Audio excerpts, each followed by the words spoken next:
नमस्कार दोस्तों। कमर का दर्द, लो बैक एक सार्वभौमिक मानव अनुभव है। लगभग सभी को यह किसी न किसी क्षण पर होता है। कमर का दर्द बहुत तीव्र भी हो सकता है और मिस्ड वर्किंग डेज, काम पर नहीं जा सकने के कारणों में वो एक बहुत आम कारण है।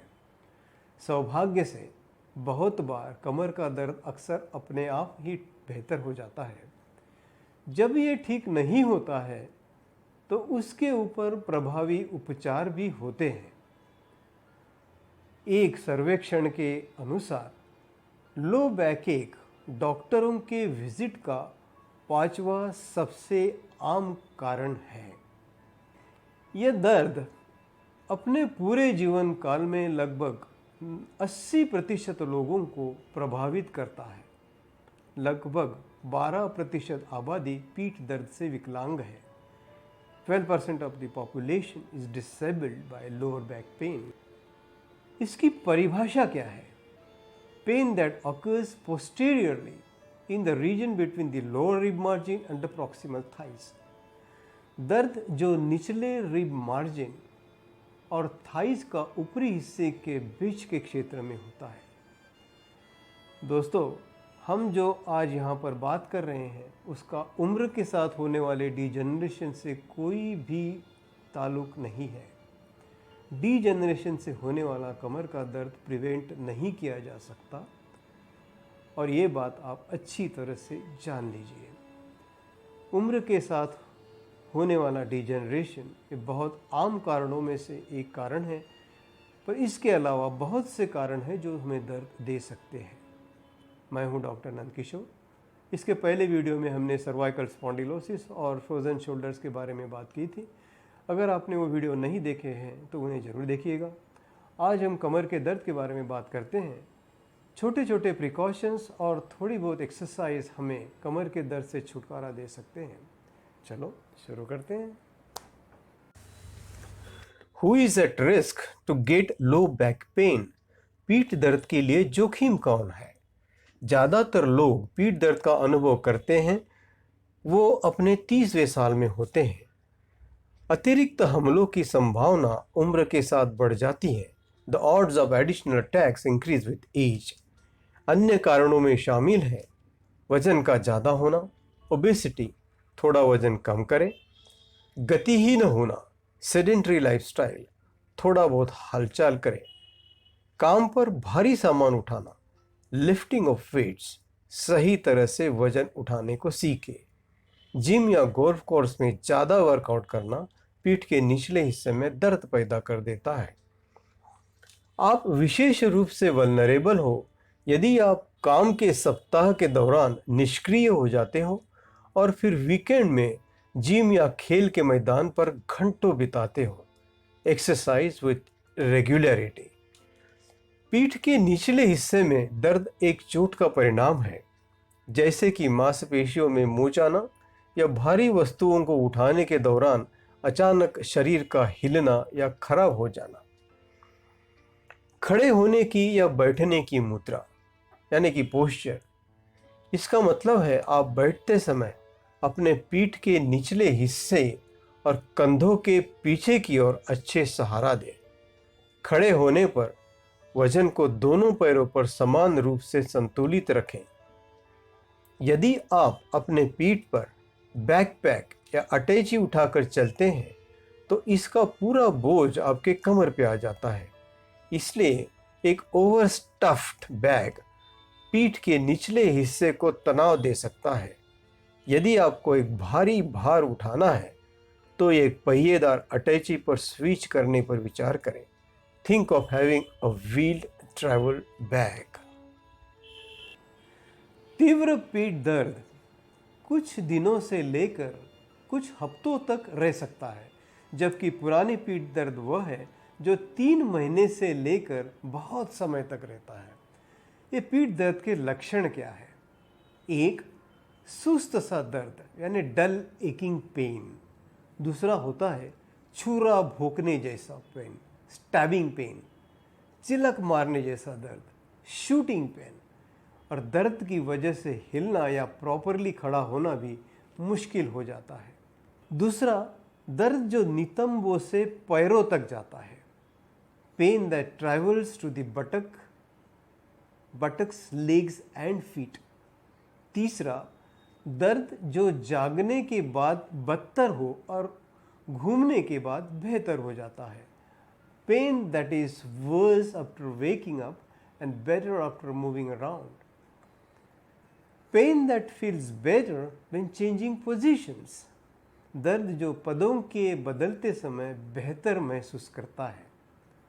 और पांचवा, लंबे समय तक बैठने के बाद दर्द होना, and a pain that is worse after prolonged sitting.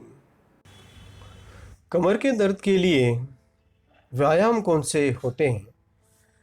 कमर दर्द के लिए आमतौर पर फिजिकल एक्सरसाइजेस की ही सलाह दी जाती है। दोस्तों, हम जब किसी भी जॉइंट को मजबूत करने की बात करते हैं, तब हम स्नायु के बारे में बात करते हैं जो बोन्स और जॉइंट्स को अटैच होते हैं।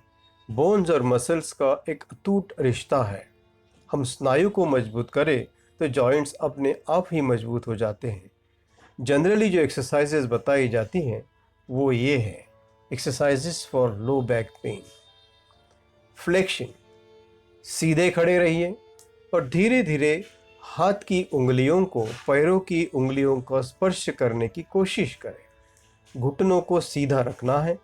अगर आप पूरी तरह से नहीं झुक सकते हो तो आप जहां तक झुक सकते हो उतना ही झुकिए।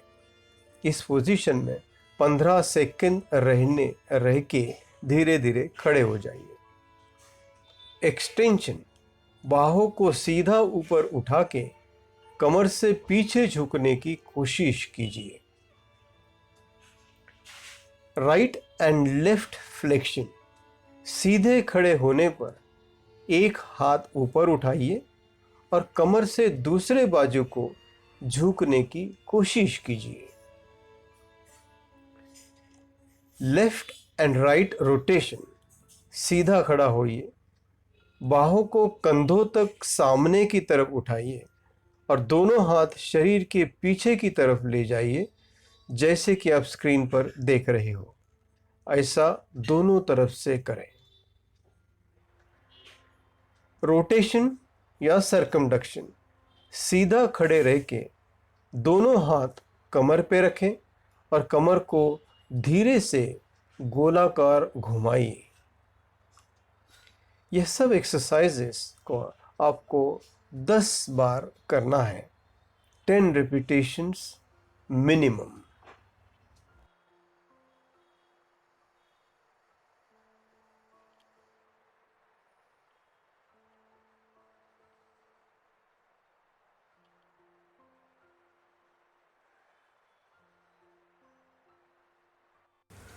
कमर दर्द के लिए जो दूसरी महत्व की एक्सरसाइजेस होती हैं उन्हें हम कहते हैं स्ट्रेचिंग एंड स्ट्रेंथनिंग एक्सरसाइजेस, जो मसल्स को स्ट्रेच कराती हैं और मजबूत भी बनाती हैं।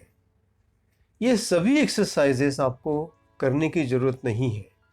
इसमें से आप कुछ सिलेक्ट कीजिए और उन्हें नियमित रूप से करने की कोशिश कीजिए।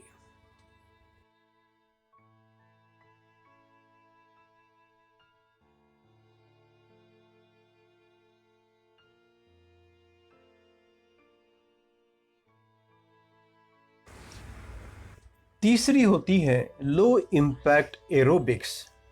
लो इम्पैक्ट एरोबिक्स वो होती है जो खून का दौरा तो बढ़ाती है लेकिन आपके सांधों पर एक्स्ट्रा बर्डन नहीं आने देती। लो इम्पैक्ट एरोबिक्स के एग्जाम्पल्स है स्टेशनरी बाइक्स का इस्तेमाल करना, एलिप्टिकल और step machines, walking and water therapy. कोई भी व्यायाम जो हृदय गति को निरंतर समय के लिए बढ़ाता है वो शरीर को लाभ पहुंचाता है। स्वस्थ रीढ़ की गति और लचीलेपन की सीमा को बनाए रखने के लिए नियमित शारीरिक गतिविधि महत्वपूर्ण है। अगर आप रीढ़ की हड्डी के लिए नियमित रूप से व्यायाम नहीं करते हो तो आपका स्टिफनेस और डिस्कम्फर्ट बढ़ सकता है। आशा करता हूँ कि आपको ये वीडियो अच्छा लगा। अगर आप ये एक्सरसाइज नियमित रूप से करते हो तो मुझे आशा है कि आपको कमर का दर्द होने के चांसेस कम हो सकते हैं। अगर आपको ये वीडियो अच्छा लगा तो ज़रूर लाइक करें। अगर आपने मेरे चैनल को अभी तक सब्सक्राइब नहीं किया है तो ज़रूर सब्सक्राइब करें। वीडियो देखने के लिए धन्यवाद।